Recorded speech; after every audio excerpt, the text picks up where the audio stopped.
Codeine cough syrup is causing a plague of addiction across Nigeria. This thing is a serious issue. It is biting everybody. It is going from one home to another. If you think you are safe, you are not safe. Those hooked risk organ failure and even descent into madness. Shouting. Yeah, he's screaming. He's still in withdrawal syndrome now. He's still having his withdrawal issue now. Addicts are being clapped in chains because syrup has turned them into thugs. I don't want you to get close to him. This is what cough syrup does. Yeah. I don't think I'll ever get used to this. I weep for this nation because they don't even know what they're doing. They don't even know what they are taking. Africa Eye goes undercover, exposing the crooks and professionals putting industrial quantities of syrup on Nigeria streets.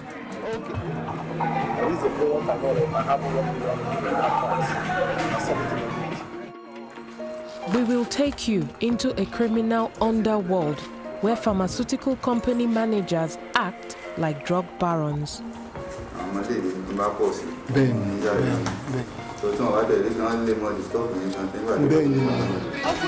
We join crack anti-drug squads putting their lives on the line to smash syrup cartels. This is the front line against the war on syrup. This is unbelievable. And we ask, is the government doing enough to stop the people behind this? These drugs are not coming from the moon. They're not coming from under the sea. They are manufactured somewhere. They're transported from one place to the other. Are we saying that we don't know? Come on.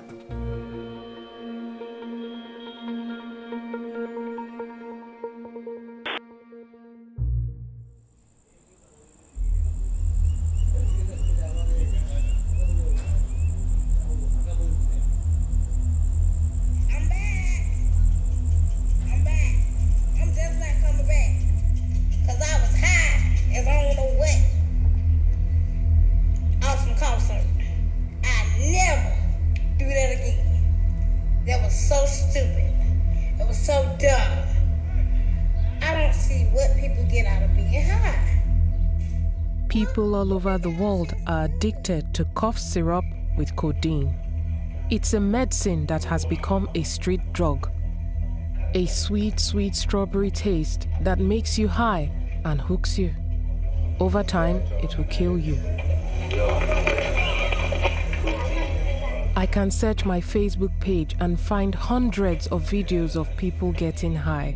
It's in America, it's in South Africa, it's in my country, Nigeria. In just 2 states, the government says 3 million bottles are consumed every single day. A lot of these people have no idea what they're getting into. They have no idea that as much as it's a recreational hip thing, cough syrup is very addictive, and it will take them to places they do not want to go. It's so bad our government is sending armies of drug agents to destroy syrup. They raid our cities in the dead of night.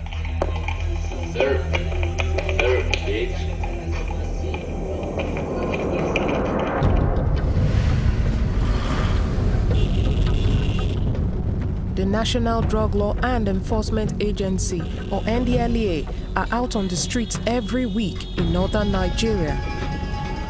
Squads of agents ready to take on heavily armed drug gangs.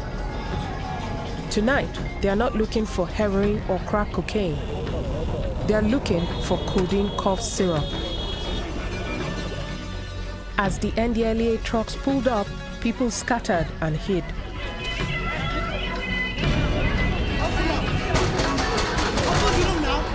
The SWAT team storms CD hotels looking for dealers and users. There's a heavy smell of weed. Officers told us men take women to these hotels for sex, often drugging them first with a codeine cough syrup cocktail. Mixed with Coca-Cola, the women get high and vulnerable to rape. Everywhere is being searched, even Coke bottles. bottles are being sniffed. In one room, we found 2 men having sex with a young woman, while 2 other men watched. Dress up. Dress up. The agents found an empty bottle of Violin codeine cough syrup hidden in the roof. Call this bottle, please. It's Violin.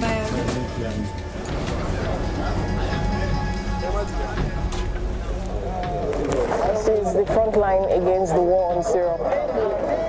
This is how serious taking codeine is. It's unbelievable. More than 20 people were arrested. Huge amounts of taxpayers' money is being spent on fighting codeine cough syrup. But we are not winning this war. The criminals are too smart and too many, so the syrup keeps on flowing.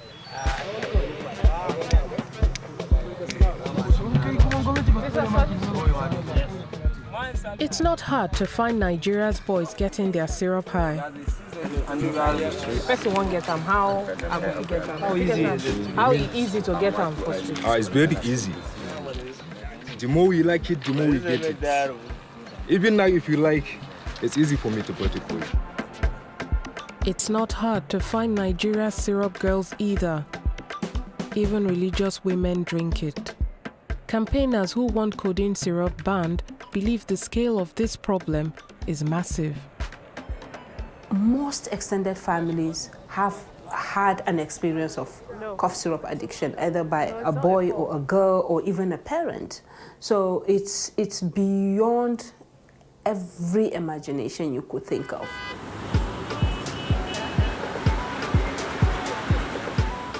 Has anybody asked the obvious question in Nigeria? Where is all this syrup coming from? And how does it get on our streets?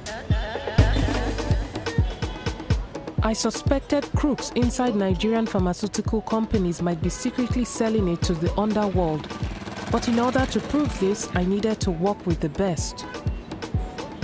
When it comes to digging out corruption in Nigeria, few are better than Adejuwon Soyinka, the editor of BBC Pidgin.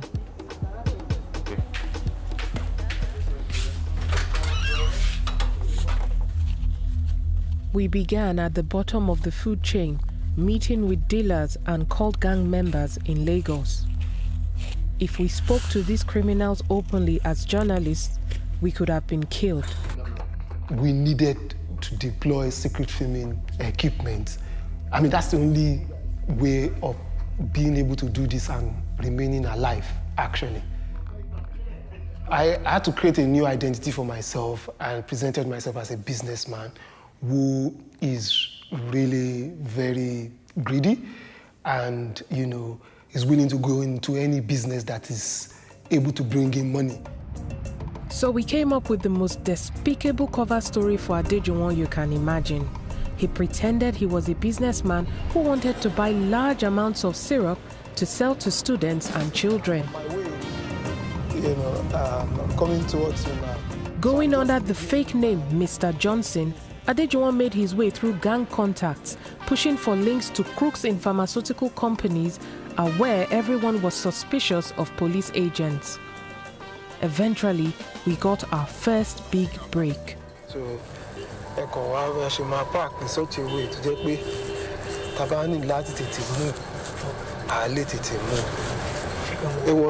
These early stages were very nerve-wracking. They were scary for every single member of the team. Sources gave us a tip-off about a major supplier to the black market, a pharmacist called Mr. Pascal. On the surface, he runs a normal pharmacy, but behind the scenes, he illegally sells cough syrup to gangs. He does this, we later found out, with the help of a corrupt employee working for Lagos-based Emzor Pharmaceuticals, one of the largest pharmaceutical companies in Nigeria. I was introduced to this guy by the guys in the underworld.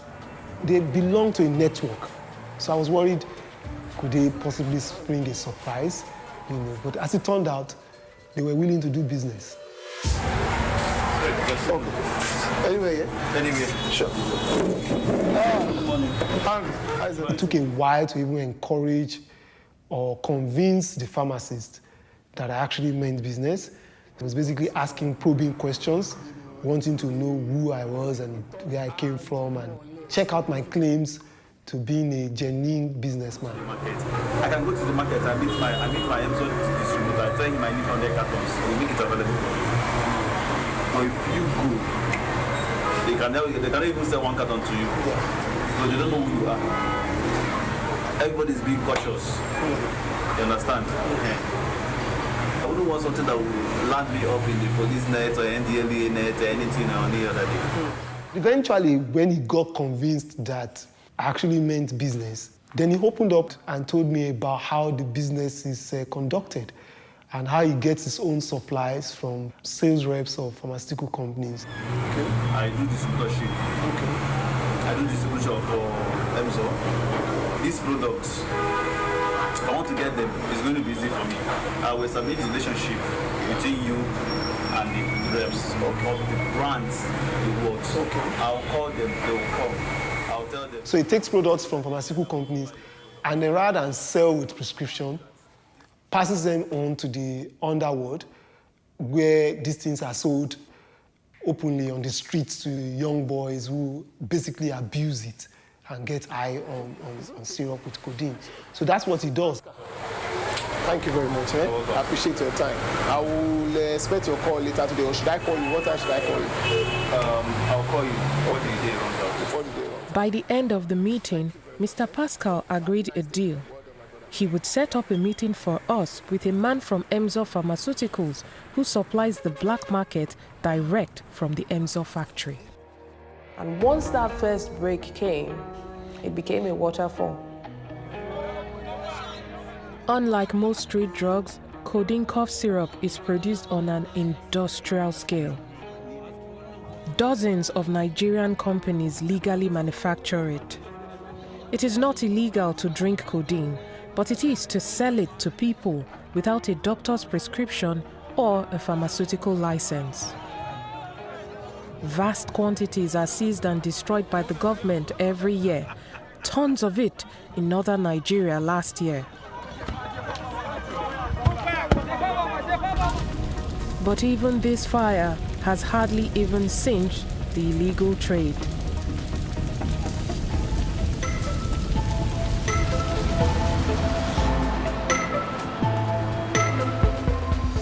In Lagos, syrup's impact has become crazy.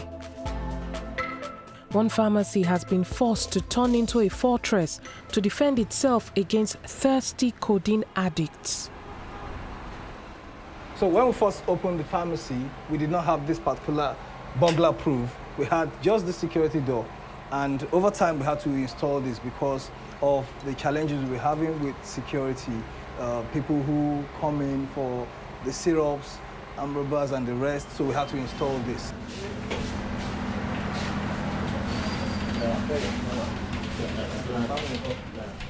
Mr. Idowu stopped selling syrup in 2010, but this hasn't stopped addicts wanting their codeine fix from trying to attack his staff. Thank you. Hold on for the change. Business is now done through security bars and CCTV monitors everything. They just come, codeine, or they code the code, give me code. I'm like, these guys, you are too young for this. You don't even know what you're taking. From Tottenham. Just down the road from Turmeric Pharmacy, we found guys openly drinking codeine syrup at a bar. Do these people actually know the negative side effects of this product? What it will do to them psychologically, physiologically, you know, how it damages their organs and the rest. And I weep for this nation because they don't even know. They don't even know what they're doing. They don't even know what they're asking for. Codeine addiction could lead to a number of things. It could lead to almost every organ failure. People can have inflammation of the pancreas, pancreatitis. People could have liver damage. People could have kidney damage. You could have all kinds of damages. That is even in the long run. In the short run, people become schizophrenic, literally mad. The day after our first meeting with corrupt pharmacist Mr. Pascal, we met him again at a restaurant, and as promised, he brought with him an Emzor employee to discuss an illegal cough syrup deal. We could never have imagined who he would bring. Not a small-time factory worker, but a business development executive of Emzor Pharmaceuticals, Chukwunoye Madubike, seen on the right. Despite knowing we had no license to buy codeine syrup and wanted to sell it to students, Madubike got straight to business. Normally, you are not a pharmacist. You don't have a pharmacy shop. Actually, supposed to sell to. You understand? That's a sign. So we are here for business. He has a deep knowledge of the distribution channel for pharmaceutical products, both official and the unofficial. And he also gave me a deeper understanding of why and into why cough syrup business is big business in the underworld. This is a product I know if I have 1 million cartons, I sell it in a week. If you have what? 1 million cartons, I can sell it in a week. It's a product that the demand is higher than even the production, higher than even the supply. Telling me, look, this product is highly addictive, so you will make your money. You will make your money because you can mark up the price, and those who consume it, because they are hooked on this product, on codeine, they have no choice but to buy cough syrup with codeine from you at whatever price you have placed on it. When an addict comes, I come, and there's no money. They wouldn't mind dropping, giving you the key of this motor and car, but satisfy the urge. Satisfy that urge. Being so much smart and vigilant is a price that this thing. The biggest irony of this is that this meeting held on a Sunday. So this business executive of Emzor Pharmaceuticals, who is clearly making money, feeding on the back of the addictive nature of cough syrup with codeine, came straight from church to hold this meeting with me. Thank you very much. Thank you very much. And I look forward to us doing very, very useful, good business. I said, nobody has ever met me on business and regretted it. We left that meeting with a deal sealed. Madubike agreed to sell us a carton of 60 bottles of cough syrup with codeine, straight out of the Emzor factory.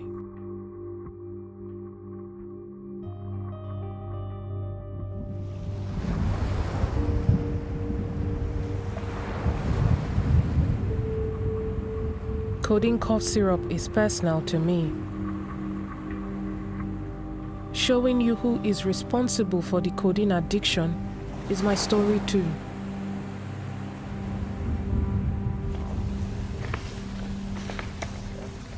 Yeah, this is it. As a baby, it would have been early 80s. Very handsome child. Still handsome. And I still love him. A lot.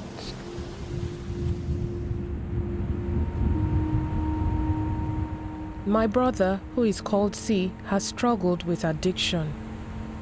He didn't want to appear in this film, but has agreed I can tell his story. He has taught me what addiction can do. His troubles began a few years ago after our father, Godwin Agboko, an investigative journalist like me, was assassinated. My family found out the terrible news in a phone call from my then newspaper editor. He said, "Rona, I can't lie to you. We have to go to press. And I just realized nobody has told you people." And I said, wait.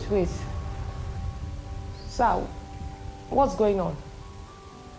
And he said, your dad is dead. I'm not going to lie. This is the first time I'm going to say it openly. I felt relief. I felt relief because we knew he was going to be killed for a long time. There were so many threats, so many. We've had people follow us because of what you used to write. My father was killed for fighting injustice, and it tore our family apart. I went the way of work, and my brother went the way of drug addiction. Grief pushed him into a bad crowd, as it does with many addicts I have met. Sometimes think, if my dad was here, would things be like this? But, you know, who's to say things wouldn't be like this, eh? Or still be like this. Once he fell into addiction, he quit school, disappearing for months. I found out he was using codeine syrup through messages on his Facebook page. Some journalists pursue stories for fun or for money. I'm pursuing cough syrup in anger, in rage, in love. I do it in memory of my father. I do it for the love of my brother. If I can stop just one family, one person from going through this, if one person can see what signs to look out for, then I think I would have done my job. Yeah. A few days after our first meeting with Emzo executive Madubike, he called and gave us a location for our cough syrup drug deal. A hotel on his turf in the Lagos suburb of Isolo. We booked a room at the hotel and drove there with a bag stuffed with cash to make the purchase. Adejuwon met Madubike in the bar. Hey, my brother Hannah. Oh, the day, Jerry. I work. How's everything? Well done. Good evening. When I walked into that bar, he gave me the impression that he came alone. But I noticed that there were about 5 young men who sat in different corners of the bar and pretended like they didn't know him. But I got a sense when I walked in that there was a connection between all of them. And I could sense that they were sizing me up. Bring it, and we just go upstairs together. You know, at every point, there was the fear that they may just have discovered who I really am and maybe setting up a trap for me to just walk in and take me out, because these are boys who could be harmed. This third floor, they go put me. The places where we had to do these deals in Isolo were at the bottom of the ladder. And understandably so, because that's where this type of criminal activity will thrive. That's where it's better protected. That's where the henchmen are. That's where the foot soldiers live. Sorry, that is my friend. Okay. Oscar. Okay. Oscar, this is my friend as well, and my business colleague too, Mr. Johnson. Hi, Oscar, how are you? Good to see you. Well, Oscar, can you help me bring the stuff? Product? No, take this one, take it, tear it. A pack of Emzolin codeine syrup was put on the table. That's it, okay. So this is 2, 4, 6, 10. I asked him, how do I know if what I was buying was fake? He brought out, opened the carton by himself, brought out a bottle of Emzolin, and showed me several signs that I could use to know if I was buying fake or not. Okay. Now, this is the batch number. It's on the... When you look at it, this is L. Okay. 974W. Yeah. Yeah. 974W. That's the batch number of it. While he was saying all of that, all that was going through my mind was, How many lives have been ruined by cough syrup with codeine?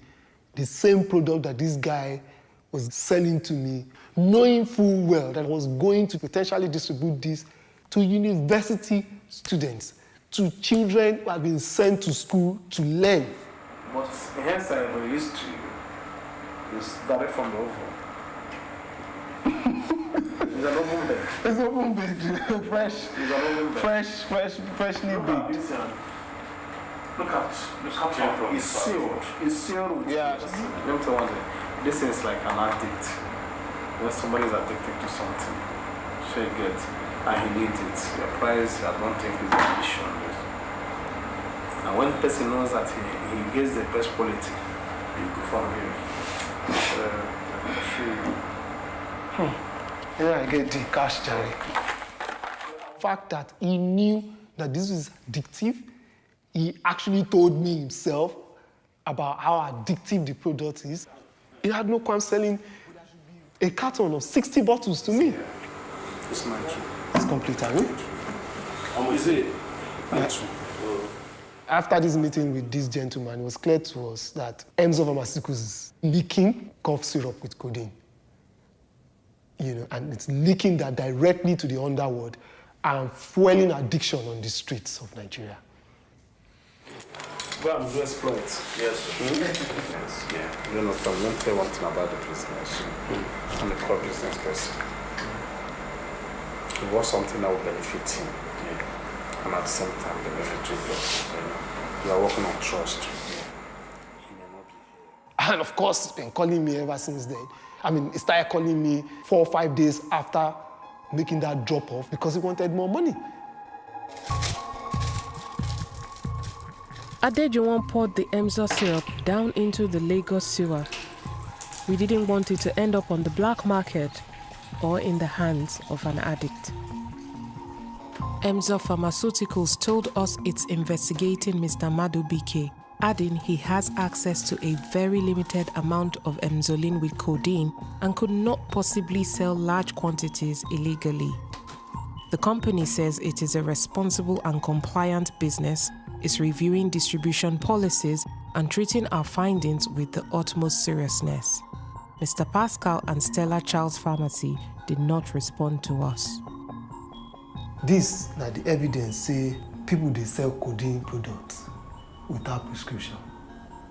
And as we don't gather this evidence now, our only hope is say this our wahala no go be for nothing. Say government go wake up. Say pharmaceutical industry go wake up. Say pharmacists within Nigeria and all over Africa go wake up. And go make sure say this kind thing no go dey happen again. To make sure say young people know they get access to this kind thing for the street. Because now this kind thing they destroy their life.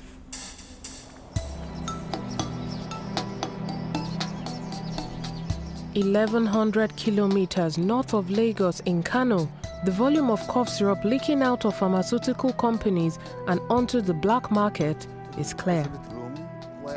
The head of the Drug Enforcement Agency in the city, Commander Hamza Umar, showed me his storage rooms, where drugs seized from criminals are kept.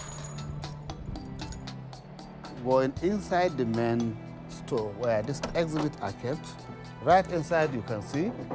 Wow.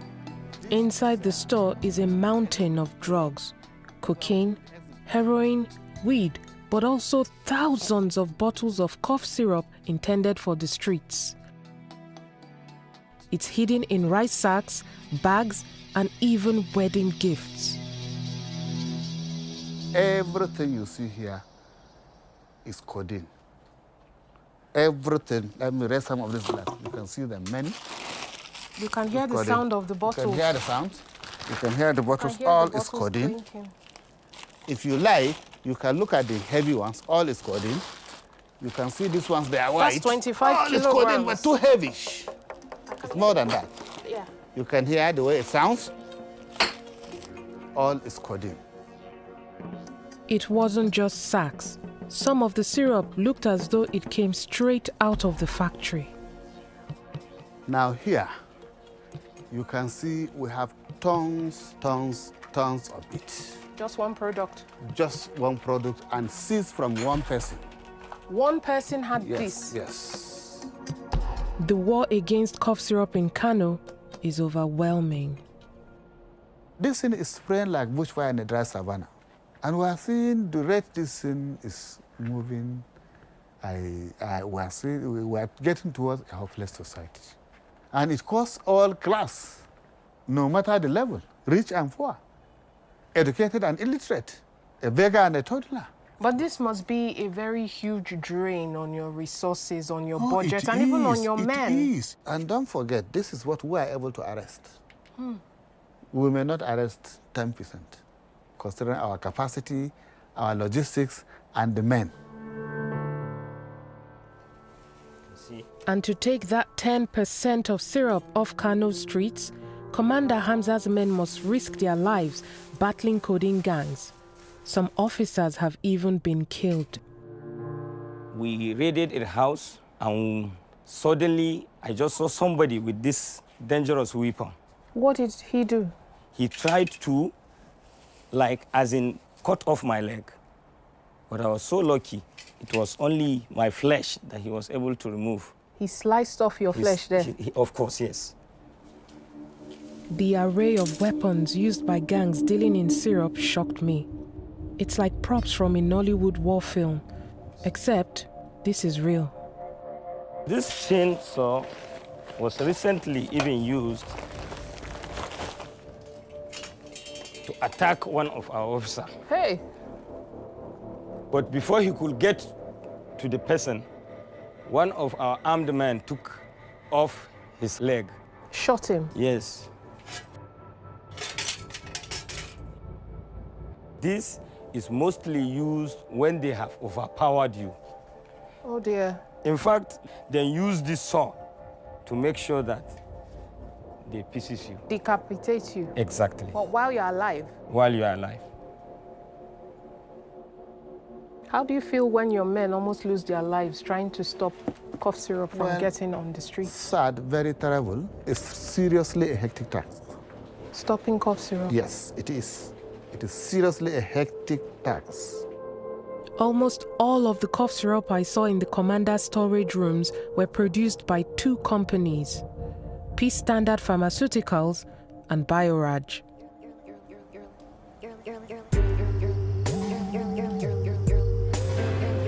The city of Ilorin in central Nigeria is the codeine cough syrup capital of the country. Tons and tons is produced here every year. It's where the Peace Standard and Bioraj factories are based.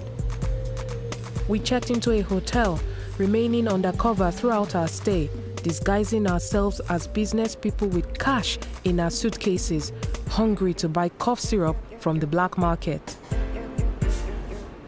Syrup dealers were everywhere. We couldn't trust anyone. Sometimes you could get a sense that people were trying to eavesdrop on our conversation. You know, they were actually really after understanding who we were and what we were doing there and trying to get to know exactly what we came for. Peace Standard Pharmaceuticals has a large factory on the edge of Ilorin. We got an invitation to meet with a senior figure at the company, Superintendent Pharmacist Mr. Kamaldeen Abu Said. It's a fairly big premises. Mr. Abu Said had told us we should mention his name at the gate. And immediately we did that, it was like open sesame. We were ushered in. The superintendent pharmacist, Mr. Abu Said, had been called before government authorities just a few weeks before we arrived to explain why their codeine syrup was on the black market. We wondered, would he be willing to do a syrup deal with us? Morning. Morning. How are you today? Thank you. Oh, here, okay. As soon as we mentioned cough syrup, he did not flinch. He did not waver. He did not betray any emotion, other than to lean forward and tell us to continue speaking. You know, some of my friends mentioned to me the fact that codeine business is doing well. But there's a caveat. As we both know, I would require some form of permit to be able to sell or even take products, which I do not have, and which I believe I cannot possibly get because I am not a certified pharmacist. But I'm hoping that I can get products, and actually my target market in Ogun State is students, because I hear that these products move a lot among students. The long and short of it is that I'm ready to do business with you, like you said. Although I must also state that that product is a very scarce product. Instead of throwing us out of his office, Abu Said was prepared to do business, but only if a smokescreen was in place. I'm not supposed, I'm meeting you for the first time, but I feel I should open up some things to you, to tell you the nitty-gritty. For example, in your own case now, if on a normal platform, if I want to release it to you, you must have a pharmacist fronting for you. Okay. Do you get that will front for you when you need to collect such things? Maybe you have a business agreement with them. So you now help us supply? You will now supply through that pharmacy outlet. Then you get... Supplying a pharmacy outlet is legal, but supplying that outlet in the full knowledge it is a front for black market buyers is not. We outlined the plan again just to be sure this was what Mr. Abu Said was advising. Suppose we start by, say, attaching ourselves to a pharmacy outlet, that is already able to take products from you, and just for the purpose of smoke screen to have other products in and then have the codeine product out. That is primarily our target.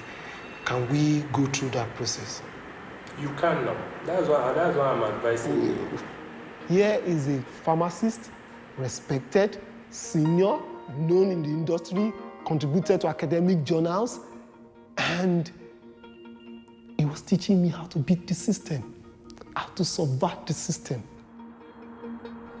Peace Standard told us Mr. Abu Said did not teach us to subvert the system or advise setting up a front. It said the company does not supply syrup with codeine illegally and only supplies accredited outlets.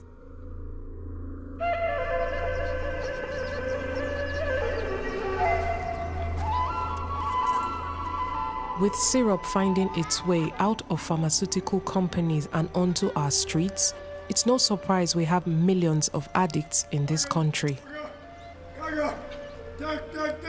Some of them end up in government rehabilitation centers alongside people with mental illness. I visited this one in Kano. It's one of a dozen in the state. It's a place of nightmares. This cough syrup addict was found out of control in the city, arrested and brought into the center a few days before.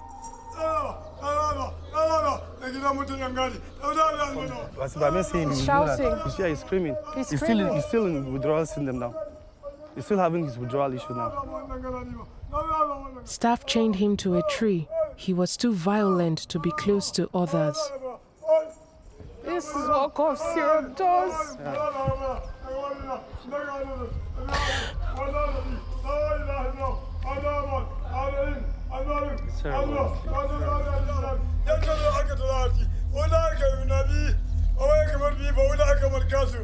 This can be anyone's brother. Yeah, of course. Can be anyone's husband. Yeah, exactly.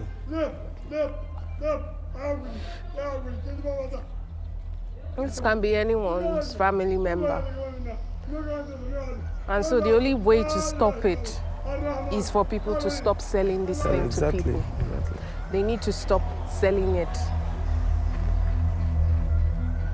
The rehab center does not have the funds to deal with the number of syrup patients it receives.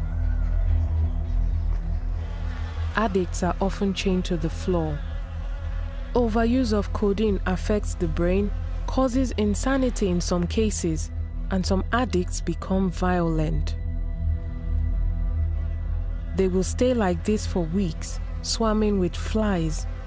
No books, no television, nothing. And still, they keep coming. As I'm talking to you, it's alarming. For every week that passes, before we could get maybe 2 or 3 within a week, but now we 6, 7, 8, sometimes even 10 within a week.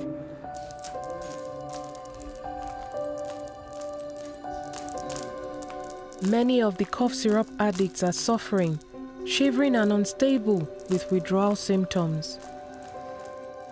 I spoke to a young man chained to the floor. We agreed to hide faces out of respect. Gaskiya taɓarɓarewar yana da yawa saboda yawancin mu gaskiya ba wuya an samu mahaukaci gaba ɗaya tuburan sosai ma ba yi wasa ba.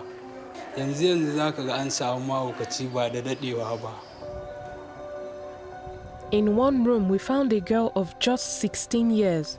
She's been in the center 2 months, feeling weak and still shaking as the syrup leaves her system. Her message to others is simple. Ina san gaskiya kan masu fara idan ma suna so su fara saboda ba abu ne mai kyau ba. In suka ce za su yi za su sha wuya. It really breaks my heart to see children like this and see young men like this. Honestly, it's really, really bad. And everybody knows the situation of this codeine now. No, it's not a hidden thing. We can't lie to ourselves, and we can't deceive anybody. The truth should be told. And we are saying it out, that this thing is a serious issue. It is biting everybody. It is going from one home to another. If you think you are safe, you are not safe. Just before I left the rehab center, a boy was brought in, having been found on the street.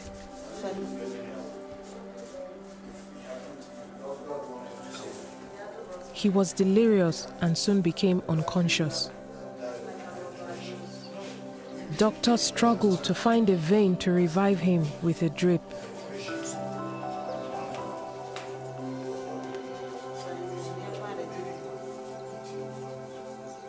Three days later, this boy was dead. And Sani couldn't rule out cough syrup abuse, although we'll never know for sure. What is sure, Sani later told us, is that this is what cough syrup can do.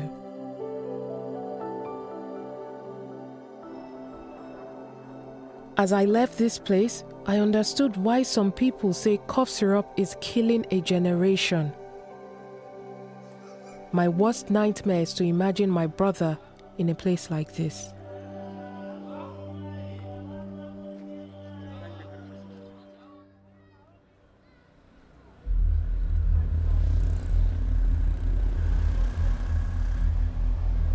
Further south in Ilorin, our investigation took a new turn when we set our sights on Bioraj, the company whose boxes of Biolin syrup were stacked in the NDLEA store in Kano. Sources had told us the factory was leaking huge amounts of syrup. Adejuwon placed a call to a Bioraj sales representative and told him we wanted to buy cough syrup without papers. He immediately set up a meeting.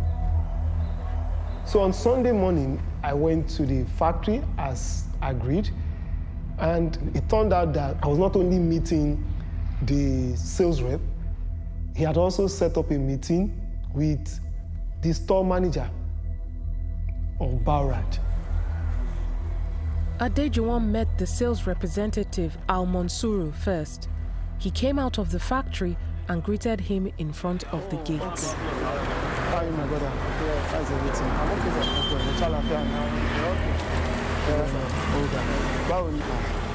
What was so crazy about the Bioraj filming was we were invited into the premises of the company to buy, purchase, and take away cough syrup.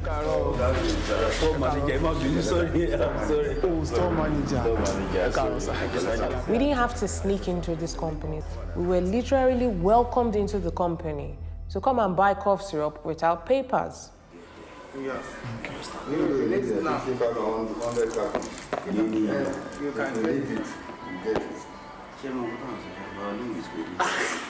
is factory now. This is factory, not the... it's not stock. This is factory.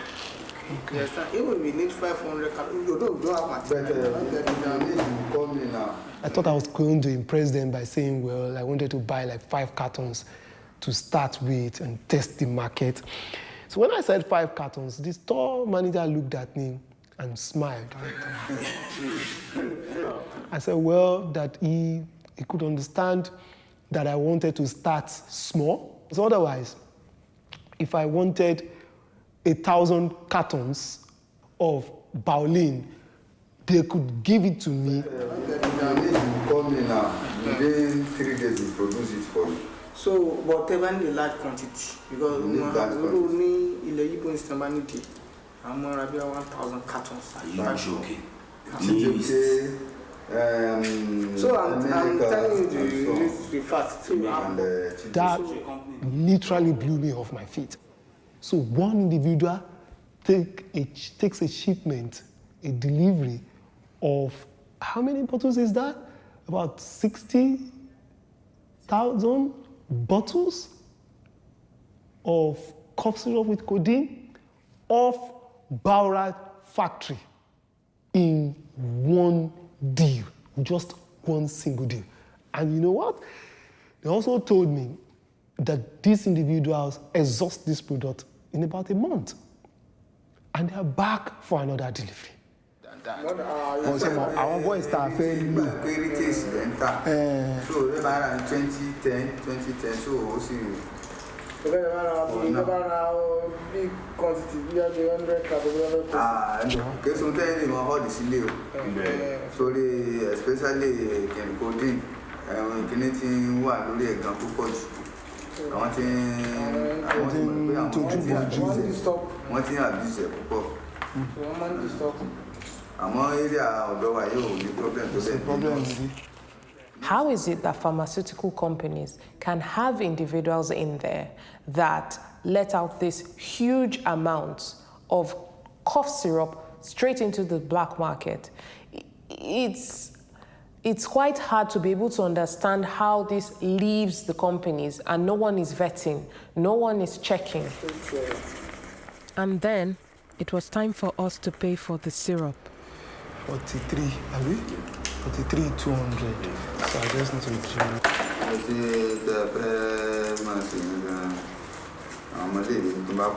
Ben. So it's not the more stock in the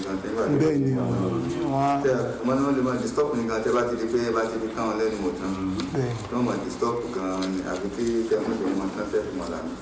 so she bear the invoice at the receipt.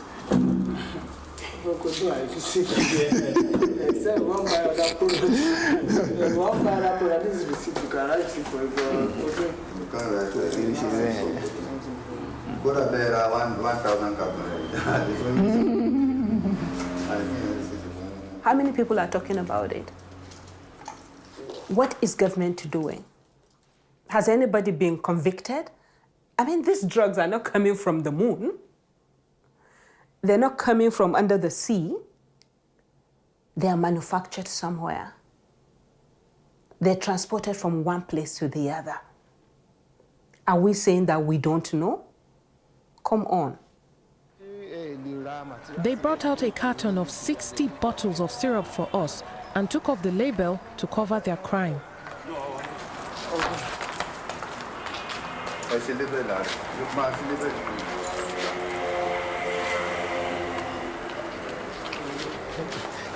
Baba Beji, nice to meet you.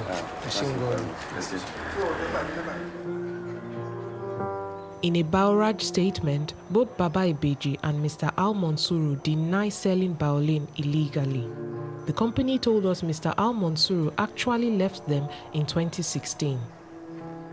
Bauraj chairman Bioku Rahamon said the company only sells codeine cough syrup legitimately and he personally guards sales of Baolin. So they make this much money selling addictive cough syrup with codeine to people. And you know the irony of it? Their motto says, your health is our concern. Rather very sadly ironic. Nigeria's President Muhammadu Buhari has publicly expressed his concern over my country's cough syrup epidemic. A special government committee was set up last October to address it. But why has nobody asked the hard questions? Are companies that make cough syrup responsible for our codeine addicts? Are government regulators monitoring these companies properly? What are they monitoring? What are they following? I don't know. There are just too many unanswered questions. There are just too many unanswered questions why people don't do their own jobs. There are just too many unanswered questions. It's so sad. Every time I talk about it, I really get angry. I really get angry on the verge of crying. We destroyed all the biolin we bought. Every drop of it went down the drain. It's so thick. Oh, this is disgusting. Nyama. Ugh. I think we've done what the job we're supposed to do as journalists. If one person can be saved from getting deeper into their habit or starting a codeine habit, yeah, then our job is done. Yeah.